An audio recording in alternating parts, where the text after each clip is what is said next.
Hello, welcome back to GameSpot's continuing coverage of E3 2013, continuing not for much longer. We've only got one game left, but before that, Anna Pross Robinson, thank you very much for joining me again.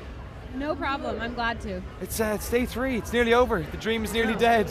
Yeah, no, it's not dead, it's just begun. Okay, that's true in many ways, because we're seeing games here that we're going to be playing and that we're going to be waiting for years and years to come out. I know, we're all complaining behind the scenes here because any of us who are covering the games, even me who's been, walking around and talking to people playing the games, I haven't gotten a chance to play them yet. So it just leaves me hungry. Like, all I want to do is play these games that now I have to wait. It's a nightmare. I've watched GameSpot's live streams for years, since like 2004. I used to sit at home and watch all the games, and I felt like I got the true E3 experience. The true E3 experience for us working here is sitting in one place, talking to people. And last year I didn't get to touch the controller. So this year I got to play Loco Cycle in the Xbox booth and a bit of PlayStation 4 this morning with Tiny Brains. So I feel at least I got to touch the new controllers, if nothing else. So what have you managed to play on your wandering around the show floor here?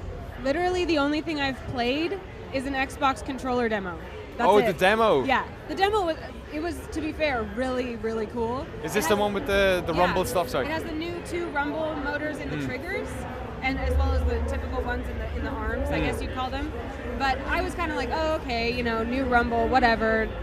I've held a rumble pack before. Yeah. But it's so precise. Like they had different things, like they would show you a gun, which is typical, and then a car starting, which was I was like, wow, that really feels like a car starting. So what does it do? It's like when you're accelerating? It has the rhythm of a car, and if you just hold your fingers lightly on it, it just kind of goes, just like a car would. But the coolest one was it had a heartbeat, so it would go like between your fingers, leapt up. Oh, that's freaky. I don't like that. It was so cool. So if your health is low, let's say, and you're like about to run out of health, that's what happens. So you get that experience of your heart pounding in your ears. Yeah.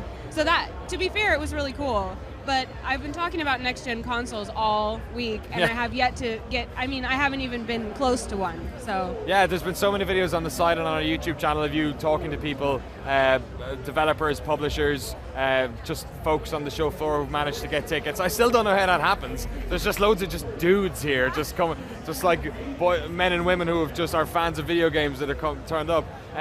What's been the narrative? What's been like the main theme that people have been most maybe excited about at E3 2013?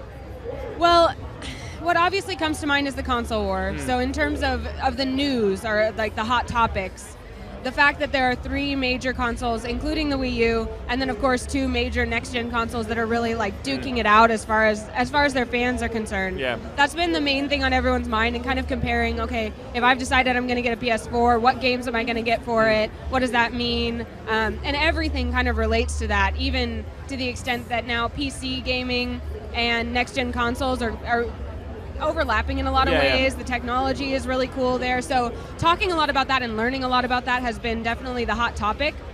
In terms of the story or the narrative, like that's where I get a little mushy because, I come from an esports background, and so most of my everyday is spent just on competitive gaming and focused on that world where there's a very few games that are established as competitive games.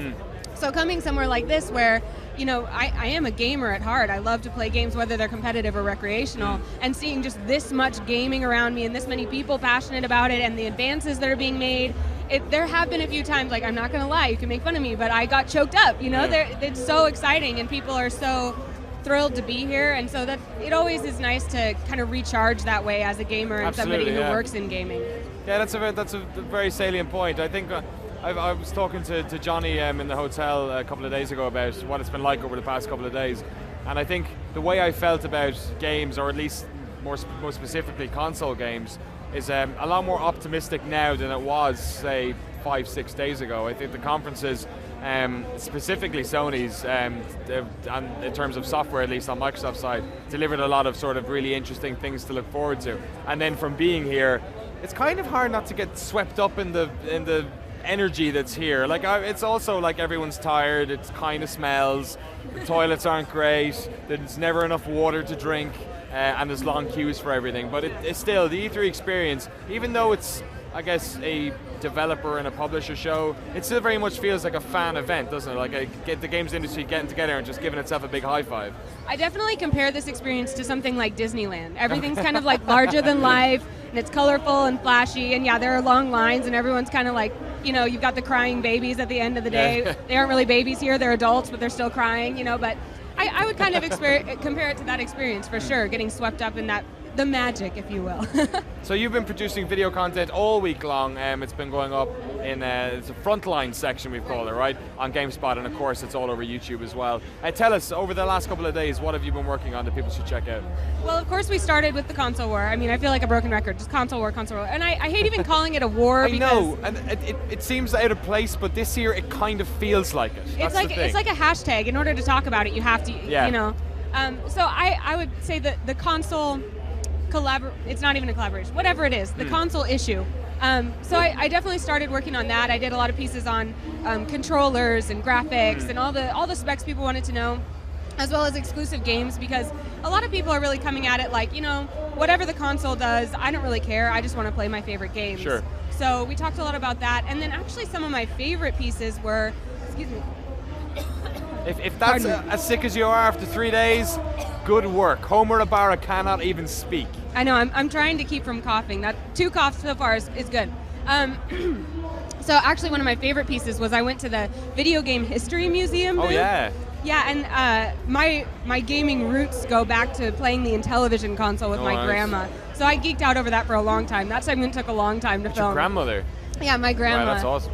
She's kind of my gaming inspiration. She and I used to play Night Stalker, Major League Baseball, and Lock and Chase on the Intellivision. So anyway, that was really, really cool, and I would recommend people check that out because it's kind of a cool mission. They really want to put together an actual building museum of video game memorabilia. So it was cool, and then the Indiecade was also really neat because we talked a lot about the big names in gaming and the big consoles and things, but PlayStation 4 even announced 8 indie games that they're going to be supporting, and so the Indiecade has this really this bustling energy of indie games are starting to become not so much indie games as just games. If you develop a game, it could get picked up by something like PlayStation 4. Yeah, and they got a big section in the South Hall, and I remember last year they were just on the pathway between the 2 walls, stuck into a corner, so it's great that they're finally getting a bit of exposure there. Anna, thank you so much for checking in. It's been a pleasure working with you for the past couple of days. All of your content, of course, available on GameSpot.com and on youtube.com/GameSpot. Looking forward to the after party. Yeah, Let's me have too. some fun tonight. Thank you so much. Okay, we got 1 game left. The E3 2013 dream is nearly over, as is the ability that I have to use my tongue. So give us a 5-minute break. I'll stretch this bad boy out a bit and we'll come back with Payday 2.